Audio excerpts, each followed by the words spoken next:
এতদিন যা দেখছি বুমবাং। আপনি যদি বলেন এটা বলিউডে কোনো মুভির লাগে মিলান কম হবে না। জিল্লু মালটা দে তো ফ্যান হয়ে যাবে সবাই। অ্যামেজিং, এত অস্থির ছবি আমি আমার লাইফে দেখি নাই, আজ প্রথম দেখলাম। অস্থির, পুরো তামিলে ফেল গেছে প্রত্যেকটাই, কোনোটাতে কোনোটা কমতি নাই। পুরা ছবিতে দারুণ অভিনয়, যিশুতে ওয়াও। শুরু থেকে শেষ পর্যন্ত আমার মনে হয় যে বসবে, আমি বিরতিতেও উঠি নাই, 15 মিনিট ওইখানেই ছিলাম। একটা মানুষ কি করতে পারে একটা মানুষের জন্য, এই মুভি দেখলে বোঝা যাবে।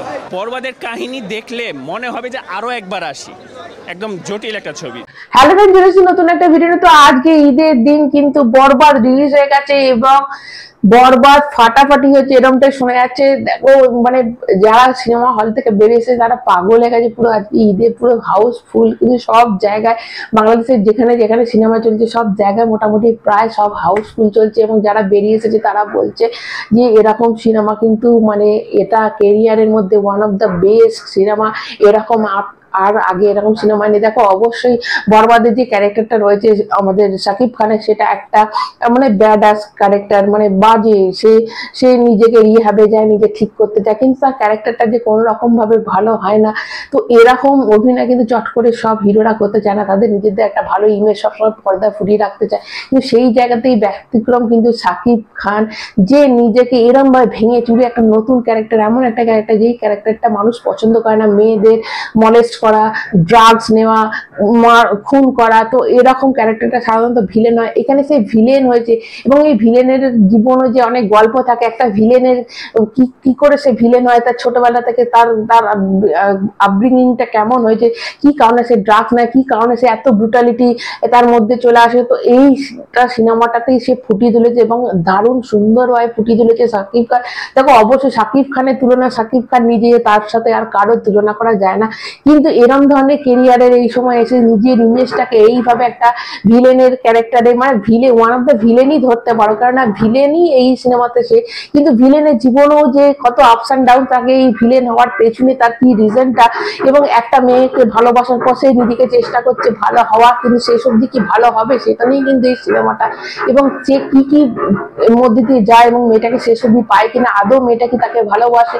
তো এই যে সিনেমাটা, এই যে টানাপোড়েনের মধ্যে তার ক্যারেক্টারটা, কেন সে এত মানুষকে খুন করছে, কেন সে ড্রাগ নিচ্ছে, কেন মেয়েদের সে সম্মান করতে পারে না, কি তার মানে কিরকম পরিবেশে সে বড় হয়েছে, তো এই নিয়ে সিনেমাটা। দেখো এটার মধ্যে প্রচুর অভিনয় করার, মানে অভিনয় না জানলে এবং ভালো করে ফুটিয়ে তুলতে না পারলে যিনি সিনেমাটা কিন্তু এমন কিছু হবে না। কিন্তু সেই জায়গায় কিন্তু অবশ্যই শাকিব খান দারুণ সুন্দর করে ফুটিয়ে তুলেছে, এরকমটাই শোনা যাচ্ছে, দারুণ সুন্দর ফুটিয়ে তুলেছে।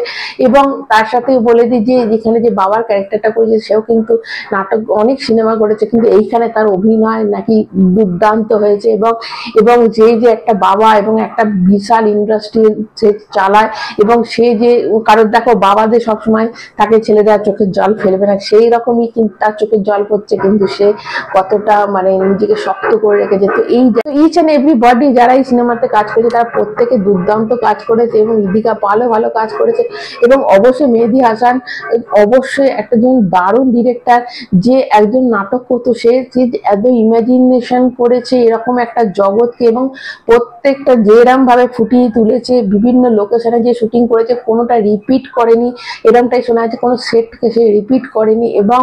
এবং সেই যে একটা বিত্তশালী একটা পরিবার থেকে এসছে, সেটা যে মুখে বলা না, সেটা যে দেখলে লার্জার দ্যান লাইফ, যেটা আমার স্ক্রিনে যেটা দেখছি, হ্যাঁ একটা বিত্তশালী একটা বড় লোক যার বকাটে একটা ছেলে, তো সেরকম ভাবে প্রেজেন্ট করেছে। পুরো পেছনের যে ব্যাকগ্রাউন্ড, তো সিনেমাটোগ্রাফি প্রত্যেকটা এবং ক্যামেরার অ্যাঙ্গেল প্রত্যেকটা দুর্দান্ত, যেমন কালার গ্রেডিং অবশ্যই ভালো হচ্ছে।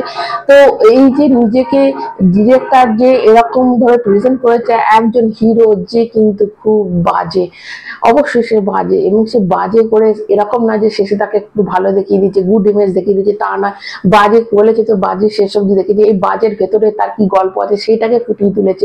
আমি বাজে, তো আমি বাজেই প্রেজেন্ট করেছি। তো এই জিনিসটা কিন্তু গার্ডস থাকা চাই, যেটা কিন্তু মেহেদী হাসান অবশ্যই দেখেছি। এবং তার থেকেও বড় কথা, শাকিব খান যে এরকম একটা চরিত্র করেছে, এটা তো অবশ্যই তার কেরিয়ারের বেস্ট সিনেমা, এবং যারা দেখে এসে তারা তো পুরোপুরি পাগল।